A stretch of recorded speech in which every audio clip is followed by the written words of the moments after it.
Congress party వీడనున్న మాజీ MLC Jeevan Reddy బుధవారం రాజీనామా చేయనున్నారు. ఈ సందర్భంగా జిల్లా కేంద్రంలో తన అనుచరులు, కార్యకర్తలు, నాయకులు తదితరులతో సమావేశం నిర్వహించనున్నారు. ఈ నేపథ్యంలో మంగళవారం సమావేశం నిర్వహించే ఫంక్షన్ హాల్ ను ఆయన పరిశీలించారు. అనంతరం బుధవారం సమావేశానికి తన కార్యకర్తలు, అభిమానులు, నాయకులు సమావేశంలో పాల్గొనాలని విజ్ఞప్తి చేశారు.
బండారు గార్డెన్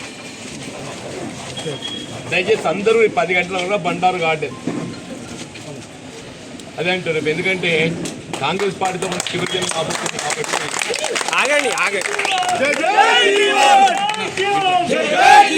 మాసాలకెళ్ళి కొనసాగుతున్న పరిణామాలకి ఏదైతుందో ఇవాళ అది పరిష్కారం లేని సమస్యగా మారిపోయిందని మరి ఏదైతుందో మిత్రులు మహేష్ గౌడ్ గారు కానీ, శ్రీధర్ బాబు గారు కానీ, ఎవరు వచ్చినా కానీ ఏదైతుందో వారు వ్యక్తిగతంగా అభిమానం కానివ్వండి, పార్టీ పెద్దలుగా ఏదైతుందో అతని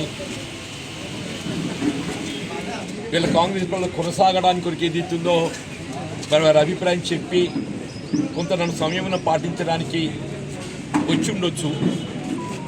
కానీ వాళ్ళ అసలు సమస్యకు పరిష్కారం అనేది వాళ్ళ దగ్గర లేదు, నా దగ్గర.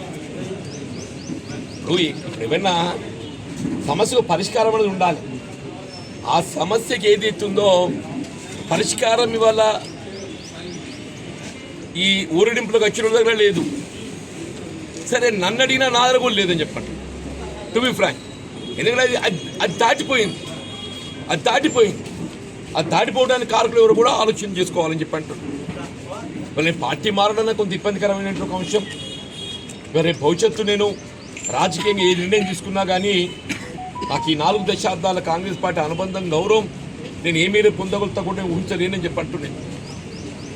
కానీ ఇది అవుతుందో ఇవాళ మరి పరిస్థితి అది ఊహించరాంది అయిపోతుందని చెప్పండి. కాబట్టి ఇంతవరకు 4 దశాబ్దాలుగా నన్ను వెన్నంటి వీళ్ళకేళ్ళు నియోజకవర్గానికి పరిమితం కాకుండా రాష్ట్ర స్థాయిలో నా గౌరవం ఇనుమడింపజేయబడే విధంగా నాకు వెన్నటి నిలిచినటువంటి ఒక నా రాజకీయ సహచరులు, వాళ్ళు ముఖ్యంగా చెప్పంటున్నా అన్నాల్సే కార్యకర్తలు నేను అన్నా, వాళ్ళ నా కుటుంబ సభ్యులు అని చెప్పిన రాజకీయ సహచరులు అని చెప్పంటున్నా. But for them today I'm at this stage అని చెప్పంటున్నా. వాళ్ళ రాజకీయంగా ఒడిదుడుకులు, గెలుపోవటములు ఎన్నో చూసా. కానీ ఎన్ని ఒడిదుడుకులు ఎదురైనా కానీ, ఎన్ని గెలుపోవటములు ఎదుర్కొన్నా కానీ ఎన్నడూ కూడా ఏదైతుందో నా వెన్నంటున్నారు, నాకు ఆత్మస్థైర్యం చెప్పిండ్రు, మనోబలం అన్ని విధాలు సమకూర్చిందని చెప్పి అంటున్నా. ఇలా రాష్ట్ర స్థాయిలో ఏదైతుందో జగిత్యాల నియోజకవర్గానికి కాంగ్రెస్ పార్టీ పరంగా ఒక గుర్తింపు, ఒక ఐక్యతకి చిహ్నం జగిత్యాలు తీసుకుంటారు ఎవరైనా కానీ చెప్పండి. రాష్ట్ర స్థాయిలో జగిత్యాల నియోజకవర్గం ఐక్యతకు చిహ్నం తీసుకోవడం, అంత ఐక్యంగా ఇక్కడ పార్టీని రూపొందించుకోమని చెప్పి అంటున్నారు. మరి ఇటువంటి పరిస్థితులలో సరే భవిష్యత్తు మార్గం, పయనం ఏ విధంగా ఉంటుంది, ఏది ఉన్నా కానీ మనిషికి కావాల్సింది రాజకీయ ప్రజాజీవితంలో గౌరవం కావాలి. ఆ గౌరవం పొందలేనప్పుడు ఎవరం కూడా ఏదైతుందో ప్రజాజీవితం కొనసాగడం అనేది సాధ్యం కాదు.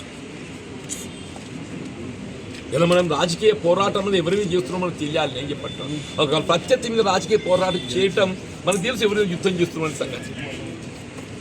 మన పరిస్థితి ఏమైపోయిందంటే నువ్వు ఎవడో యుద్ధం చేస్తున్నావు తెలుస్తలేదు నీకు. స్వపక్షంతో యుద్ధం చేస్తున్నావా, విపక్షంతో యుద్ధం చేస్తున్నావా? ఇప్పుడు విపక్షంతో ఏది ఇస్తుందో మన పోరాటం రాజకీయంగా చేయవచ్చు, స్వపక్షంతో చేయలేం కదా.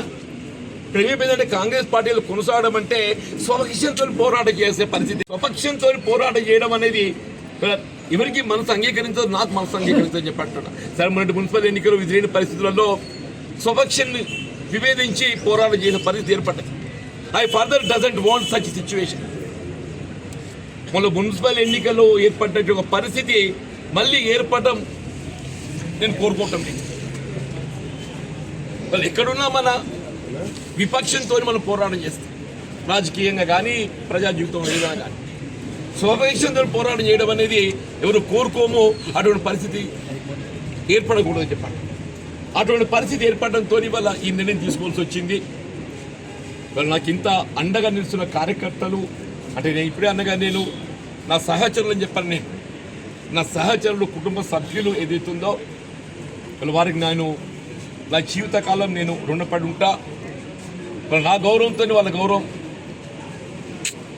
జోడింపబడి ఉన్నది. నా గౌరవంతో వాళ్ళ గౌరవం ఏదైతుందో జోడింపబడి, నా గౌరవం నిలబెట్టడానికి నా తోడు నిలవడానికి ఏదైతుందో నా సహచరులు ఏదైతుందో ముందుకు వస్తున్న అందరికి నేను కృతజ్ఞునిగా ఉంటా. అందరినీ ఏదైతే కలిసిపోతాను చెప్పుకుంటున్నాను. రేపు ఏదైనా కానీ ఏదైతే ఉదయం 10 గంటలకు అనుకుంటున్నాం బండారు గార్డెన్లో అందరం కూడా కలిసికట్టుగా నా నిర్ణయాన్ని నేను ప్రకటించబోతున్నా. ఈ యొక్క తోడు ఈ 4 దశాబ్దాల మీదకి అందించినటువంటి ఒక సహకారాలు కలిసి ప్రయాణం ఏదైతుందో కొనసాగాలి, దాని తోడు మీరు నిలవాలని చెప్పని నేను మనస్ఫూర్తిగా కోరుకుంటున్నా. ఆ దేవుడు ఏదైతుందో మనం దేవుడు శాసిస్తే మానవుడు అనుకరించాల్సిందే తప్ప ఇంకా మిగిలిది ఏమి ఉండదు అని చెప్పాను. ఇది దైవశాస్త్రంగా నేను భావిస్తున్నా.